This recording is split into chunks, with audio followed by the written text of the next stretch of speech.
What the?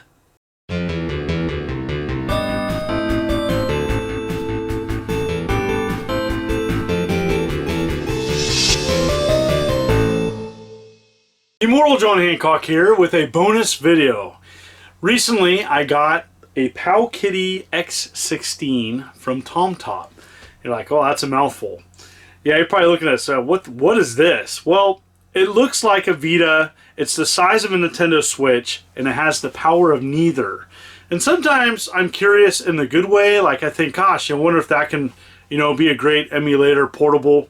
And other times I'm curious in a bad way, and this is kind of in that category where I don't think it's going to be great, and I'm going to check it out to see how bad it could possibly be. So I'm going to check it out. I'm going to talk about how this runs, showcase the menu, and let's check it out. Alright, here we go. This is the PowKiddy X16. And here's the box it comes in. Guess I should be happy it comes in a box. And it looks like there's some different versions of it. And I'm sure this thing is a clone of something else. And repackaged and reformatted and all that. So here we go. Inside, what you get from this, and I got this from TomTop. And about 50 bucks. Here we go. And pretty large size. And just to put in comparison, I have my Switch over here. Here's Nintendo Switch. And I'll move this up here. And as you can see, about the same size. So 7-inch screen. And it's like, wow, this is a really nice size. The con is that there's no way that you can have this in your pocket. It's too big, so there's issues with that. It's too big. But it's a nice size unit. It's got a camera. At first, the first thing when I saw it, there's no way that camera works. It actually does work. It's not great, but there is a working camera, and it takes a micro SD card. And I tried that out. It comes with just a charge cable and headphones, a manual that you won't read, and this thing, just a simple like, hey, this is how you hook things up. Real high tech here. And it does so that it has AV capabilities into a TV set. And it's like, you know what? Early 2000s call and they want their technology back. It's like, if you're going to have a TV input or a TV out, make it HDMI. Come on, this is 2019. And, I don't care where this is made. Everybody around the world has an HD TV and has had an HD TV for a while. And so figure it out. And if you're going to have a TV out, it's not AV, okay? It's just dumb. It's just a silly option. It really bothers me. It's like, come on, guys. All right, here we go. PowKiddy. And you welcome. Oh, and it is acknowledging that I have a micro SD card in. And the one thing you notice right now is that this screen with the highest brightness is not great. It's okay. Like, if I tilt it this way and this way, it definitely, there's not a lot of tilt where you have to hold it just right to have a decent image on the screen. It's a huge screen, but the main disappointment off the get-go is the brightness of the screen is not great. So there are some settings. Now, over here, you have a little, control little mini analog stick. And over here you have one too.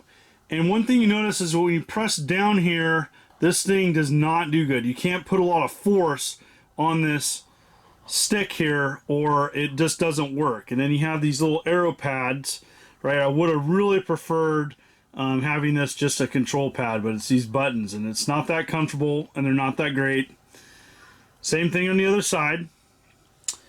And features right here, you have this goes back, it's like a back menu. Power, TV out, Micro USB port. You have a reset, which you can use like a paper clip to probably reset it. And volume. So alright, getting back to the menu. Alright. To go into the menu, you go down, you have to press down using this. And you go over to the settings. And then by pressing the green A button, you can go into the settings of display. Backlight brightness. You can go the max of 5. And it's a problem because the brightness of 5 is not great. So, you know, going back into backlight brightness, going to 5 is not that good. So that's a strike there. Alright, you got tools, stopwatch, recorder, calculator, calendar. So you got some things you're not going to mess with. You know, mostly focusing on the games here. It does have a camera. It's a real camera. So there you go. It has a real camera feature. Woohoo! And then over here, it's got a weird. You have to use this button to like change the zoom feature on it. It's weird. Huh. All right. Just showing you a couple things. It's got Tekken on here. Let's see what Tekken it is. So go ahead and booting up Tekken. So Tekken is actually Tekken. Again, some of the titles aren't what they... So Tekken Advance. So a lot of Game Boy Advance stuff on this. And there's a bunch of Neo Geo stuff. So some stuff is good and it says what it is. Others, not so good.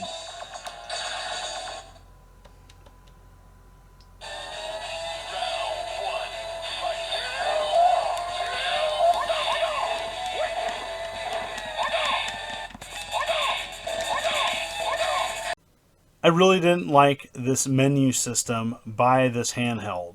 And I found that often, you know, when you tried loading a game, it would take a while. And so there's just a lot of things I didn't like about this setup of this handheld.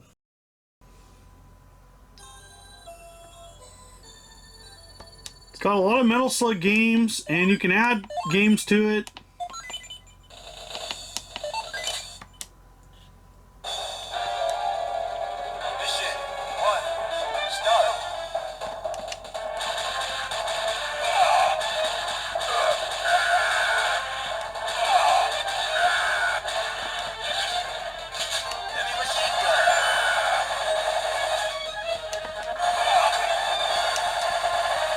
To access the games on your SD card, you insert the SD card into the side right there and go down to games. You just click games and then you go to exterior games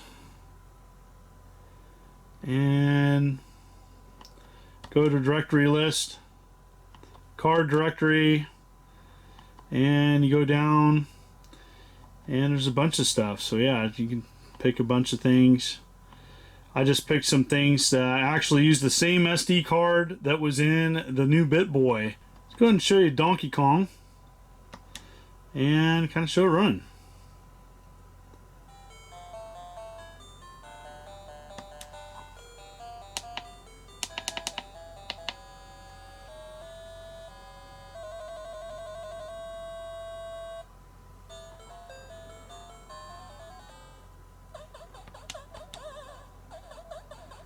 There's Donkey Kong. I really don't like this this analog stick, using it for like a D-pad. So it makes some games nearly unplayable. Just not a big fan of it.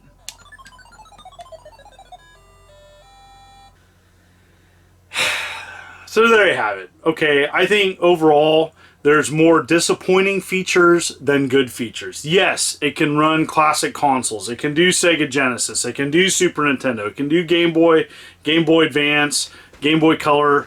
It can run lots of things. And, you know, if you're looking for that, I think there's other consoles and handhelds that can do a better job.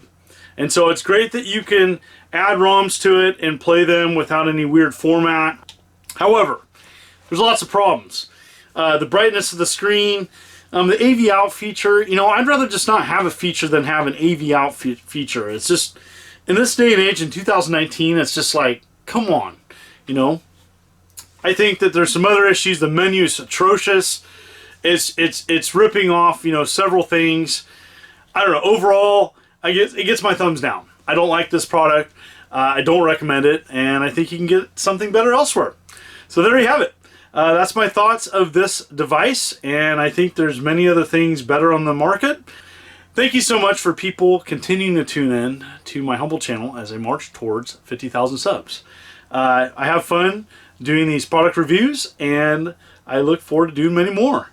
You folks are wonderful and beautiful. Thank you for supporting me. This is the immortal John Hancock. You take care.